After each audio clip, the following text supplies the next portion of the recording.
জুবিন গাৰ্গৰ নশ্বৰতে চাবৰ কাৰণে ইতিমধ্যে অনুৰাগীয়ে ভিৰ কৰিছেহি আৰু এনেধৰণে খোজকাঢ়ি তেওঁলোকে গৈ আছিলে আৰু গৈ থাকোঁ এইখিনিলৈকে সকলো ঠিকে আছে কাৰণ কোনো হাই হাল্লা নাই কিবা নাই তেওঁলোকে শ্ৰদ্ধাঞ্জলি জনাব জুবিন গাৰ্গক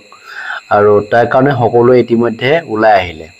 এইখিনিলৈকে সকলো ঠিকে আছিলে কিন্তু ইয়াৰ পিছত যেটো পৰিস্থিতি হৈছে আপোনালোকে স্ক্ৰিনত দেখি আছে যে এনেকুৱা এটা পৰিস্থিতি হৈ গ'ল গতে এই পৰিস্থিতিত যদি জুবিন গাৰ্গক আমি চাবলৈ যাওঁ তেওঁলোকে জুবিন গাৰ্গক তেওঁলোকে চাবলৈ যোৱাই নহয় তেওঁলোকে কি কৰিবলৈ গৈছে আচলতে জুবিন গাৰ্গৰ ওচৰত চৰণত তেওঁলোকে চুই সেৱা ল'ব আৰু সেইগৰাকী জুবিন গাৰ্গক সেৱা ল'বলৈ যাওঁতে এনেকুৱা হুলস্থুল কৰি যাব লাগে নেকি যে ইটোৰ ওপৰত যদি ইটো উঠি পেলাই তেওঁ গছকি হলেও মানে জুবিন গাৰ্গক চাইহে এৰিব আগতে এনেকুৱা ভিৰ কৰা হলে বহুত ভাল লাগে মৃত্যু নহওঁতে জুবিন গাৰ্গক এনেকৈ যদি আপোনালোকে চাব বিচৰা হলে আমি ভাল পালোঁতেন কাৰণ সেই সময়ত তেওঁ কোনো সন্মান কৰা নাছিলে বহুতে এইটো ফেচবুকত বেয়াকৈ লিখিছিলে জুবিন গাৰ্গক কেতিয়াবা সমালোচনা কৰে তেওঁ মদ খালেও সমালোচনা কৰে তেওঁ কাৰোবাক বেয়াকৈ ক'লেও সমালোচনা কৰে এনেকুৱা বহুত আছিলে কিন্তু এতিয়া যি দেখিছো মৰা পিছত যেন মানুহজন একেবাৰে ভগৱান হৈ পৰিলে আগছত যেন তেওঁ মানুহেই নহয় তো এনেকুৱা দৃশ্য আমি কেতিয়াও কল্পনা কৰা নাছিলোঁ আৰু ভৱিষ্যতে কল্পনা নকৰোঁ কাৰণ জুবিন গাৰ্গক আমি সকলোৱে ভাল পাওঁ কিন্তু ভাল পালোঁ বুলিয়েই যে জুবিন গাৰ্গক আমি এনেধৰণে মানে হিলদোল ভাঙি মানে কিবা যেন ঘটনা নাই ঘটিছে যেন একেবাৰে বৰজাৰ বিমানবন্দৰত তেনেকুৱাকৈ আমি গ'লে নহ'ব কাৰণ আমাৰ দুখটো কি থাকিলে এই যেন তেওঁলোকে দুখেই কৰা নাই এটা ফূৰ্তিত যোৱা যেন লাগিছে মানে দুখত মানুহে যাবলৈ মন নকৰে আগবাঢ়ি যাবলৈ মানে মানুহৰ সমৰ্থ নাথাকে মানে যে জুবিন গাৰ্গক চাবৰ কাৰণে মানুহে মানে কেনেকৈ চাম কি সত্তে চাম এনেকুৱা কিছুমান মানুহৰ ধাৰণা আহে যে যাম কেনেকৈ চাম মানুহজনক কাৰণ যিজন মানুহক আমি জীয়াই আছোঁ বুলি ভাবি আছোঁ গতিকে সেই মানুহজন যদি মৰিছে বুলি আমি গম পাইছোঁ যদিও তেওঁতো জীয়াই আছে আমাৰ অন্তৰত জীয়াই আছে তেওঁ আত্মাটো আমাৰ লগতে আছে বুলি আমি ভাবি লৈছোঁ কি তেনেস্থলত এনেকুৱাকৈ এই যুদ্ধলৈ যোৱা যেনেধৰণে যুদ্ধলৈ যেনেকৈ যায় মানুহে তেনেধৰণে গৈ যদি আমি জুবিন গাৰ্গক আমি ফুলৰ মালা লাগে যিয়েই মালা নিপিন্ধাওঁ মৃত্যুৰ পিছত এইবিলাকতো জুবিনে চাবলৈ নাহে কিন্তু কথাটো কি আমি অলপ শান্তিপূৰ্ণভাৱে যাব লাগে যাতে কাৰো অসুবিধা নহয় যাতে কোনো হাত ভৰি ভাঙিবলগীয়া নহয় কাৰো যাতে হাত ভৰি নাভাগে কাৰণ এনেকুৱা পৰিস্থিতিত হাত ভৰি ভাগিবই বহুত মানুহ ঘূণীয়া হ'ব বহুত মানুহ মৰিবও এনেকুৱা আৰু এই ডেড বডি নাহোঁতেই এই পৰিস্থিতি আৰু অহাৰ পিছত কি হ'ব ভাবি চাওক আপোনালোকে আৰু ইতিমধ্যে আপোনালোকে জানেই যে জুবিন গাৰ্গৰ পত্নী গৰিমা গাৰ্গে তেখেতে কৈছে যে আপোনালোকে শান্তিপূৰ্ণভাৱে জুবিন গাৰ্গক শ্ৰদ্ধাঞ্জলি জনাওক কিন্তু আপোনালোকে বেয়া পৰিস্থিতিৰ সৃষ্টি নকৰিব বুলি তেখেতে অনুৰোধ কৰিছিলে হাতযোৰ কৰি আৰু তেনেস্থলত আপোনালোকে কি কৰি আছে মানে চাব গ'লে মানে কিবা লাগে আৰু চাওক আপোনালোকে এবাৰ দৃশ্যটো চাওক কেনেধৰণৰ হুলস্থুল হৈছে আপোনালোকে এবাৰ শুনি লওক ভালকৈ এয়াৰপৰ্টৰ দৃশ্য এয়া হৈছে বৰ্ডাৰ বিমানবন্দৰ লোকসকল এইদৰে জংগী হৈ উঠা দেখিবলৈ পোৱা গৈছে কাকো কোনে বাধা দিব নোৱাৰা অৱস্থাৰ সৃষ্টি হৈছে জুবিন গাৰ্গ সকলোৰে মৰমৰ জুবিন গাৰ্গ কিন্তু এইদৰে যোৱাটো কিমান সমীচীন হৈছে এই মুহূৰ্তত পোনে দৃশ্য দেখুৱাই আছোঁ বেৰিকেড ভাঙি তেওঁলোকে ওলাই গৈছে এই মুহূৰ্তত পোনে দেখুৱাই আছোঁ দৃশ্যাৱলী এয়া হৈছে বৰজাৰ বিমানবন্দৰৰ দৃশ্য তেওঁলোকে দৌৰি যাবলৈ চেষ্টা কৰিছে কোনেও কাকো ৰখাব পৰা নাই এই মুহূৰ্তত পোনে মই দেখুৱাই আছোঁ দৃশ্যাৱলী এয়া হৈছে জুবিন গাৰ্গৰ অনুৰাগীয়ে নশ্বৰতে চাবৰ বাবে কোনেও ইচ্ছুক নহয় যদিও এই মুহূৰ্তত আমি ক'ব বিচাৰিছোঁ যে জুবিন দাৰ নশ্বৰতে দিল্লীৰ পৰা লৈ অহা হৈছে বৰজাৰ বিমানবন্দৰ আৰু এইদৰে তেওঁলোকে হিলদল ভাঙি ছিগি ওলাই আহিছে বেৰিকেড তেওঁলোকে ভাঙি ওলাই আহিছে মই পুনৰ দৃশ্য দেখুৱাবলৈ যত্ন কৰিছোঁ বহুবাৰ চেষ্টা কৰিছে কিন্তু চেষ্টা কৰিও তেওঁলোকে পৰা নাই কাৰণ দৌৰি তেওঁলোকে ইয়াৰ পৰা যাবলৈ চেষ্টা কৰিছে এয়া হৈছে পৰিৱেশ সকলোৱে ভাঙি ইয়াৰ পৰা পলায়ন কৰিছে দৃশ্যাৱলী আপোনালোকে দেখিছে এয়া হৈছে গুৱাহাটী বৰজাৰ বিমানবন্দৰৰ দৃশ্য বৰজাৰ বিমানবন্দৰ কোনেও কাকো ৰখাব পৰা নাই কাৰণ জুবিন গাৰ্গৰ নশ্বৰতে আহি আছে সকলোৱে জুবিন গাৰ্গক ভাল পায় গতিকে তেওঁলোকক ৰখাব পৰা নাই কোনো সামৰিক বাহিনীৰ লোকে তেওঁলোকক বাধা দি ৰখাব পৰা নাই এই মুহূৰ্তত মই দৃশ্যাৱলী দেখুৱাই আছোঁ বৰজাৰ বিমানবন্দৰৰ পৰা এই বৰজাৰ বিমানবন্দৰৰ দৃশ্য আপোনালোকে নিজে দৃশ্য দেখি অনুমান কৰিছে কোনেও কাকো ৰখাব নোৱাৰা অৱস্থা দৌৰি তেওঁলোকে কিদৰে আগবাঢ়িছে চাওক কাৰণ কাৰণ কিছু সময় পিছতে দিল্লীৰ পৰা আহি উপস্থিত হ'বহি আমি সকলোৱে আচলতে নভবা জুবিন গাৰ্গৰ নমস্কাৰ দেই একচুৱেলি মোৰ মাইণ্ডছেটটো ইমান ঠিক নহয় মই লাইভ আহিব পৰা অৱস্থাত নাছিলোঁ কিন্তু মোৰ লগত মোৰ বন্ধুবিলাক আছে মোৰ দাদা আছে ভাইটি আছে সকলোৱে আছে আৰু মই আছোঁ এতিয়া ক'ব গ'লে ৰাজগড়ৰ প্ৰাণকেন্দ্ৰ জুবিন দাৰ প্ৰাণকেন্দ্ৰ একদম জ্ঞানবৰ ফ্ৰণ্টতে আৰু চবে ক'ব গ'লে কান্দি আছে মই তেনেকুৱা এটা ক্ৰাউডৰ মাজত আছোঁ মই মানে উপায় নাপায় মই বাধ্য হ'লো মানে মই এটা লাইভ আহিম বুলি ভাবিলোঁ আজি কথাটো হ'ল কিবা এটা হৈছে ঢুকাই গ'ল কিন্তু কথাটো হ'ল ইয়াৰ কাৰণে দায়ী কোন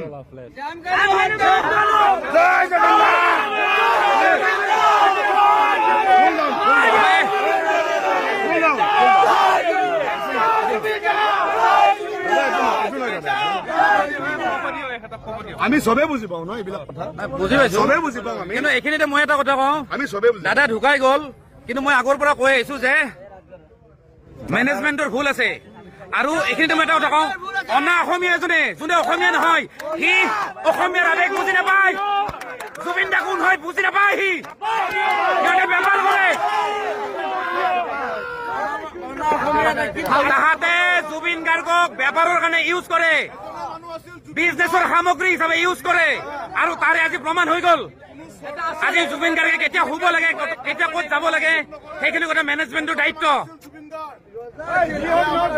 আৰু সেই মেনেজমেণ্টৰ গাফিলতিৰ কাৰণে আজি আমি এই খবৰটো পাইছো আজি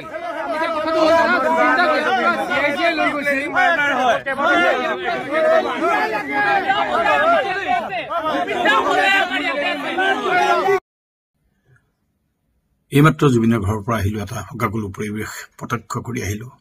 অকল জুবিনৰ ঘৰেই নহয় গোটেই পৃথিৱী আজি শোকস্তব্ধ পৃথিৱীত আমি প্ৰত্যেকেই চকু লুটুকি আছোঁ জুবিনৰ যি কাম কাজ এই কাম কাজখিনি জীয়াই ৰখাৰ হয়তো পণ কৰিছোঁ প্ৰত্যেকেই এজন থিয়েটাৰৰ কৰ্মী হিচাপে আমি থিয়েটাৰ সূৰ্যত এবাৰ কাম কৰিছিলোঁ থিয়েটাৰ সূৰ্যৰ এটা বিশ্বব্যাপী খ্যাতি অৰ্জা গীত আছিল টিকটক জুবিনে কণ্ঠদান কৰিছিল এই কণ্ঠদান কৰা দিনটোত জুবিনৰ লগত একাত্মভাৱে প্ৰায় 2 ঘণ্টা 3 ঘণ্টা সময় কটাইছিলোঁ এয়া আমাৰ জীৱনৰ এটা ডাঙৰ মধুৰ সময় হৈ ৰ'ব স্মৰণীয় সময় হৈ ৰ'ব আমি থিয়েটাৰ সূৰ্যই 4 দিন অৰ্থাৎ কালি আৰু আজিৰ পৰা 3 দিন আজিকে ধৰি 3 দিন আমি থিয়েটাৰ নকৰাৰ সিদ্ধান্ত লৈছোঁ তেওঁলৈ শ্ৰদ্ধাঞ্জলি জনোৱা হিচাপে আৰু এটা কথা ক'বলৈ মন গৈছে সেইকাৰণে ক'ব বিচাৰিছোঁ আজি মই জুবিনৰ চোতালত যি পৰিৱেশৰ সৃষ্টি দেখিছোঁ আমি কিন্তু অকণমান আৱেগিক হোৱাৰ লগতে অকণমান নিজকে বুজোৱাৰ সময় আহি পৰিছে কাৰণ আজি যিটো পৰিৱেশ দেখিছোঁ কাইলৈ যেতিয়া জুবিনৰ নশ্বৰ দেহ আহি পাবহি তেতিয়া কি পৰিৱেশৰ সৃষ্টি হ'ব আজি অনুমান কৰিছোঁ মই সকলোকে এটা আহ্বান কৰিব বিচাৰিছোঁ যে আমি যিমানে আঘাত পাইছোঁ যিমানে আমি জুবিনৰ মৃত্যুত মৰ্মাহত হৈছোঁ আমি যাতে এতিয়াৰ পৰা এই মুহূৰ্তৰ পৰা নিজকে বুজাবলৈ চেষ্টা কৰোঁ যিমান দুখীয়ে নহওক কিয় আমি যাতে শান্তিপূৰ্ণভাৱে জুবিনৰ শেষ বিদায়খিনিত নিজৰ পৰিচয় দিওঁ জুবিনক শান্তিৰে পঠাওঁ সেইকাৰণে অসমবাসী প্ৰতিজনকে মোৰ এটাই অনুৰোধ চৰকাৰেতো নিৰাপত্তাৰ ক্ষেত্ৰত বহুত ব্যৱস্থা লৈছে কিন্তু আমিও নিজে নিজক বুজাব লাগিব যাতে জুবিনৰ নশ্বৰ দেহ অহাৰ পিছত আমি নিজকে নিজে সৈমান কৰাব লাগে যে আমি যাতে নিয়মানুৱৰ্তিতাৰ মাজেৰে জুবিনক প্ৰত্যক্ষ কৰোঁ জুবিনৰ মুখখন চাওঁ কোনো কাৰণতে যেনে বিশৃংখলৰ সৃষ্টি নহয় তাৰে কামনা কৰিছোঁ আমি দৃঢ় প্ৰতিজ্ঞ হ'ব লাগিব আমি যাতে কোনো বিশৃংখলৰ সৃষ্টি নকৰোঁ আৰু যিসকল দৰ্শকে ইতিমধ্যে আমাৰ কাৰণে ৰৈ আছিল নাটক চাবলৈ এই 4টা দিন কালিতো নকৰিলোৱে আজি কাইলৈ আৰু পৰহিলৈ এই 4টা দিনৰ দৰ্শকক আমি কৰজোৰা ক্ষমা বিচাৰিছোঁ যে জুবিনৰ মৃত্যুত নাটক কৰা পৰিৱেশ আমাৰ মাজৰ পৰা গুচি গৈছে গতিকে এই 3 দিন আমি নাটক নকৰোঁ সকলোৱে ক্ষমা প্ৰাৰ্থী আমি থিয়েটাৰ সূৰ্যই সকলোৰে ওচৰত ক্ষমা প্ৰাৰ্থনা বিচাৰিছোঁ। পুনৰবাৰ কওঁ, জুবিনৰ নশ্বৰদেহ আহি পোৱাৰ পিছত আমি প্ৰত্যেকে যাতে সংযত হওঁ, নিয়ম কানুন মানি চলোঁ, নিজকে মনাই চলোঁ, যাতে কোনো উশৃংখল বিশৃংখল পৰিৱেশৰ সৃষ্টি নহয়। তেনেকুৱা পৰিৱেশ সৃষ্টি হ'লে জুবিনৰ আত্মাই শান্তি পাব। ধন্যবাদ। তাক কৰিবলগীয়া বহুত আছিল। এইটো সময় নহয় তাৰ গুচি যোৱাৰ, একেবাৰেই নহয়। সেইটো তেওঁলোকে পৰিয়ালে ডিচাইড কৰিব। কিন্তু মই যোৱাৰ আগলৈকে, ছিংগাপুৰ যোৱাৰ আগলৈকে সি মোক কথা পাতিছে। আমি একেলগে এখন ছবি কৰাৰ কথা আছিল। কাজিয়াও হয় তাৰ লগত মোৰ, আকৌ আমি একেলগে হেৰি হওঁ। কিন্তু মই এতিয়া কি কৰিম? মোৰ যতীন বৰাৰ ক্ষেত্ৰত মোৰ এটা, আজি এনেকৈ কথা পাতিব পাৰিছোঁ, তাৰ সংগীত, তাৰ গান, তাৰ যিবিলাক হামিং, যি গান, সেই তাৰ কাৰণেই যতীন বৰা হৈছিলোঁ। আজি সেই মানুহটো আঁতৰি গুচি গ'ল আৰু যতীন বৰা জুবিন গাৰ্গৰ অবিহনে এজন আধৰুৱা ব্যক্তি হৈ থাকিব। আৰু মই এটাই ক'ম যে ভগৱানে আকৌ কওঁ যে গৰিমাক শক্তি দিয়ক, আৰু বাকী একো নকওঁ। Thank you. এই মুহূৰ্তত এয়া যতীন বৰাক দেখুৱালোঁ, একালৰ সতীৰ্থ, আৰু প্ৰতি মুহূৰ্তত সেইগৰাকী জুবিন গাৰ্গে ইতিমধ্যেই যতীন বৰাই ইতিমধ্যেই পাৰ্থিৱটো এখন বিমানৰ পৰা এইখন বিমান সময়ৰ আগতে সন্মানীয় মুখ্যমন্ত্ৰী মহোদয় আৰু মই আহি গুৱাহাটীৰ পৰা আহি নতুন দিল্লী পাইছোঁহি। এতিয়ালৈকে যিখিনি খবৰ বা তথ্য আহিছে, 12মান বজাত আনুমানিক মাজনিশা এয়াৰ ইণ্ডিয়াৰ ফ্লাইটখন দিল্লী বিমানবন্দৰত অৱতৰণ কৰিব। আৰু তাৰপিছত যিখিনি আনুষ্ঠানিকতা থাকে, আৰু পাৰ্থিৱটো এখন বিমানৰ পৰা এইখন বিমানলৈ নিয়া মেলা ইত্যাদি কামৰ বাবে 1-1.5 ঘণ্টামান সময়ৰ প্ৰয়োজন হ'ব। গতিকে আমি ভাবিছোঁ প্ৰায় 1:30 বজাত ইয়াৰ পৰা যিখন বিশেষ বিমান অসম চৰকাৰে সাজু কৰিছে, সেইখন বিমানেৰে জুবিনক লৈ যোৱা হ'ব গুৱাহাটীলৈ। গুৱাহাটী 4মান বজাৰ আশে পাশে পোৱাৰ সময়। নাই, মই গৰিমাই মোৰ সাক্ষাৎকাৰ লগতো কৈছোঁ যে বোলো সি ডেকা ল'ৰা হৈ থকা নাই দেই, বয়স হৈছে, কিছু কথাত গুৰুত্ব দিব লাগে। কিন্তু কথা হ'ল কি, বৰ সৰল সহজ যে সি,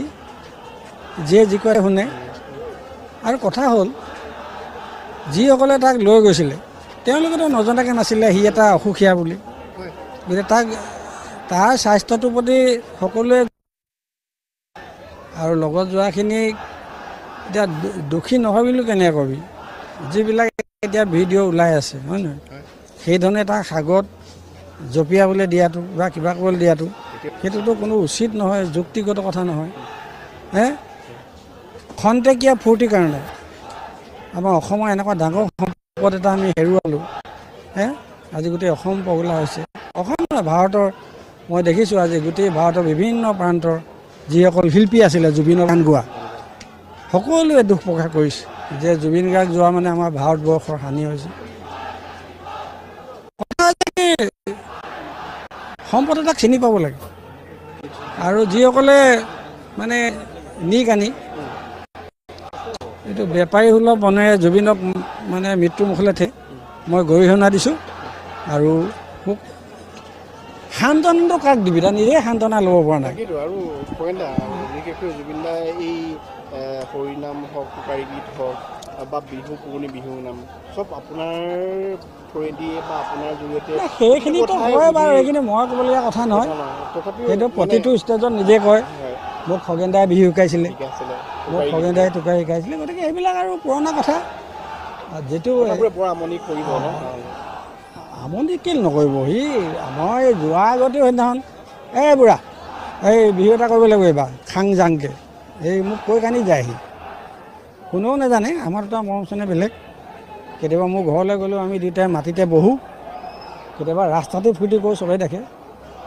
তাৰ প্ৰতি মানে মোৰ প্ৰতি আৰু তাৰ এটা বেলেগ ধৰণৰ মৰম আছিলে দুয়োটাৰ দেই, বেলেগ। আৰু সেইটো মানে অন্যৰ লগত যিটো ধেমালি কৰে, মোৰ লগত অলপ বেলেগ ধৰণে কৰিছিলে। আৰু মই ষ্টেজতে যিমান তাক বেয়াকৈ ক'লেও, আৰু মই 15 বছৰ, কিন্তু এটা কথা কওঁ, 15 বছৰ মই তাৰ লগত প্ৰগ্ৰেম কৰিছিলোঁ, কিন্তু মই যি কথা কওঁ সি শুনিছিলে দেই। সি ক'লে কথা নুশুনা মানুহ নহয়, শুনে। কিন্তু আমাৰ এছামে কি হৈছে, তাক কোনো একো নকয়ে। জুবিনে যদি কয় বেলিটো পশ্চিম ফালে ওলায় হয় দাদা বুলি কৈ থৈ দিয়ে সেইকাৰণে তাত ধ্বংস মূলটো হ'ল সি চবকে মানে বিশ্বাস কৰিলে কিন্তু তাক চবেই গ্লেমাৰটো ব্যৱহাৰ কৰিলে গৈ ডিলেমাটো ব্যৱহাৰ কৰিলে মই বৰ দুখ পাইছোঁ সেইখিনিয়ে কথা দেই